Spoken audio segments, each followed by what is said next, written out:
दिल्ली के शाहीन बाग की तरह उत्तर प्रदेश के आजमगढ़ में औरतों और महिलाओं ने मुतनाज़ शहरियत कानून एनआरसी और एनपीआर के खिलाफ दिन रात धरना देने का फैसला किया। 4 तारीख को यानी 4 फरवरी को आजमगढ़ के बेलरियागंज गांव में जौहर पार्क एक मैदान है, वहां औरतें बैठ गई और उन्होंने सीए एनआरसी और एनपीआर की मुखालफत शुरू कर दी। उत्तर प्रदेश पुलिस को ये मुखालफत पसंद नहीं आई, उन्हें अच्छा नहीं लगा कि हमारी सरकार के ख़िलाफ़ या हमारे आका योगी के ख़िलाफ़ एहतजाज हो रहा है। यह एहतजाज एक पार्क में हो रहा था। इसके बावजूद पुलिस वहाँ पहुँच गई और आंसू गैस का इस्तेमाल किया। ख़वातीन पर पुलिस ने लाठी चार्ज की और रात के 4 बजे, बल्कि कह लीजिए सुबह के 4 बजे, पुलिस ने पूरे पार्क में पानी फैला दिया, पानी को पटा दिया। पुलिस के लाठी चार्ज में 10 ख़वातीन शदीद ज़ख्मी हो चुकी हैं, वह अस्पताल में ज़ेर इलाज है। इसके अलावा 18 लोगों को पुलिस ने गिरफ्तार करके जेल में भेज दिया है और उन पर संगीन इल्ज़ामात लगा दिए गए हैं, संगीन दफ़ात लगा दी गई है। इस न्यूज़ में, इस बुलेटिन में हम यही तफसील बताने जा रहे हैं कि हुआ क्या था।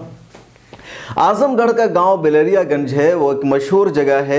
वहां की औरतों ने फैसला किया कि हम सीए एनआरसी और एनपीआर की मुखालफत करेंगे और यहां भी एक शाहीन बाग बनाएंगे। अब तक हिंदुस्तान के 160 से ज़्यादा शहरों, गांव और कस्बों में शाहीन बाग बन चुका है। बेलरियागंज का जौहर पार्क भी शाहीन बाग बन गया। 4 फरवरी को महिलाएं धरने पर बैठ गई और उनका यही अज़्म था कि हम दिन रात लगातार यहाँ पर बैठी रहेंगे। आजमगढ़ बेलरियागंज का शाहीन बाग बहुत भारी संख्या में यहाँ पे फोर्स लगी हुई है उस तरफ, रोड की तरफ, और किसी मर्द को अंदर जाने नहीं दे रहे हैं। औरतों को सख्त ज़रूरत है कंबल की और टेंट वगैरह की, लेकिन ये यहाँ पे टेंट लगाने नहीं दे रहे हैं पुलिस वाले और लड़कों को यहाँ से भगा रहे हैं।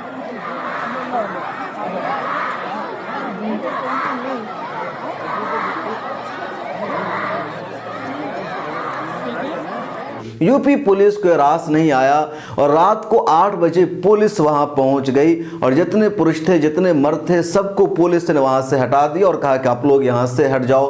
पूरे गांव में चप्पे चप्पे पर पुलिस भर दी गई। उसके बाद वहां के जो जिम्मेदार अफराद थे, मौलाना ताहिर मदनी और कई लोग, उनको पुलिस ने आकर कहा कि आपसे हम निवेदन करते हैं, दरखास्त करते हैं कि इन महिलाओं से कहिए कि अपने घर को लौट जाएं, धरना न दे। लेकिन उन लोगों ने कहा कि धरना दे रहे हैं, इनका हक है, आपको प्रॉब्लम क्या है। उन लोगों ने महिलाओं से भी जाकर बात की, आजमगढ़ के डीएम भी पहुंच गए और उनके रिक्वेस्ट करने पर भी उन लोगों ने महिलाओं से बातचीत की, लेकिन महिलाओं ने किसी की बात मानने से इनकार कर दिया और कहा हमने किसी रोड को ब्लॉक नहीं कर रखा है, हमने रास्ते को जाम नहीं किया हुआ है, हमारे प्रोटेस्ट की वजह से किसी को कोई तकलीफ नहीं हो रही है, हम एक पार्क में बैठकर या पार्क में खड़े होकर प्रोटेस्ट कर रहे हैं और ये प्रोटेस्ट हमारा बुनियादी हक है, फंडामेंटल राइट है, इसलिए पुलिस को कोई अधिकार नहीं है कि हमें रोक के यहाँ से हटा दे। लेकिन पुलिस हटाने पर बजिद रही, पुलिस की तादाद बढ़ती रही, गांव के लोगों को बहुत दूर हटा दिया गया, मर्दों को पीछे कर दिया गया और उसके बाद पुलिस ने तकरीबन रात के 3:30 बजे आंसू गैस का इस्तेमाल किया।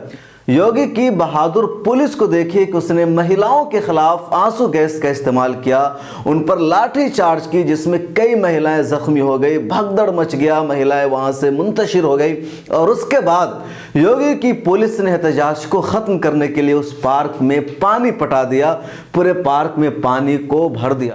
ये पार्क में प्रोटेस्ट चल रहा था, अभी लाठी चार्ज करके आंसू गैस के गोले वगैरह छोड़ के प्रोटेस्ट, बहुत सारे औरतों को अरेस्ट भी किए हैं, बच्चों को भी अरेस्ट किए हैं और अभी पार्क में जहां प्रोटेस्ट हो रहा है वहां पानी भर रहे हैं मैदान में।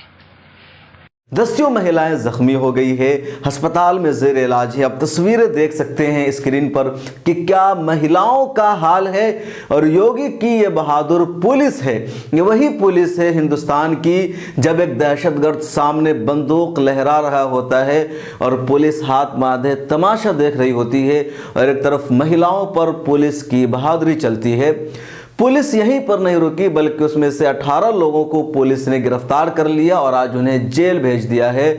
इन लोगों का कोई कसूर नहीं था, इन्होंने कुछ नहीं किया था, सिर्फ उस गांव के रहने वाले हैं, लेकिन पुलिस ने उन पर भी संगीन इल्ज़ाम लगा दिया है। किसी के बारे में कहा कि इसने नुकसान पहुंचाया है, किसी के बारे में कहा कि मोस्ट वांटेड है, किसी के बारे में इल्ज़ाम लगा दिया कि मुतशद्दिद है, इंतहा पसंद ग्रुप से इसका ताल्लुक़ है और 18 लोगों को इस तरफ पुलिस ने जेल में बंद कर दिया है। फिलहाल बिलरियागंज गाँव में अफरा तफरी का माहौल है और उन लोगों का यही कहना है कि हम शांतिपूर्वक तरीके से प्रोटेस्ट कर रहे थे, बुनियादी हक है। फिर पुलिस ने क्यों और किस बुनियाद पर आंसू गैस का इस्तेमाल किया, क्यों पुलिस ने लोगों को गिरफ्तार किया? जिन लोगों को पुलिस ने गिरफ्तार किया है उसमें वहाँ के मशहूर आलिम दीन मौलाना ताहिर मदनी भी शामिल है। कहा जा रहा है कि पीछे से इसकी क़यादत कर रहे थे, उनको भी पुलिस ने गिरफ्तार करके जेल में भेज दिया है। वहाँ के लोगों ने वहाँ के जो MP है अखिलेश यादव, उसके खिलाफ भी गम गुस्से का इजहार किया है। उनका कहना है कि वो हमारे MP हैं, लेकिन अब तक उन्होंने एक ट्वीट तक नहीं किया है, फेसबुक पर एक पोस्ट तक नहीं किया है और पुलिस ने जिस तरह की जुल्म बर्बरियत हमारे साथ की है उस पर उनका कोई रद्द अमल सामने नहीं आया है। आप जुड़े रहिए मिल्लत टाइम्स के साथ, मिल्लत टाइम्स की वेबसाइट को भी फॉलो कीजिए और जो भी लेटेस्ट अपडेट वहां की होगी हम आपको बताते रहेंगे। मिल्लत टाइम्स की वीडियोस देखने के लिए यहां क्लिक करके सब्सक्राइब करें और हाँ, बेल आइकन जरूर दबाएं। अगर फेसबुक पर देख रहे हैं तो पेज लाइक करें। ताज़ा तरीन खबरों और मज़ामीन के लिए विजिट करें हमारी वेबसाइट www.millettimes.com। हमारी ये वेबसाइट उर्दू, हिंदी, इंग्लिश तीनों लैंग्वेज में मौजूद है।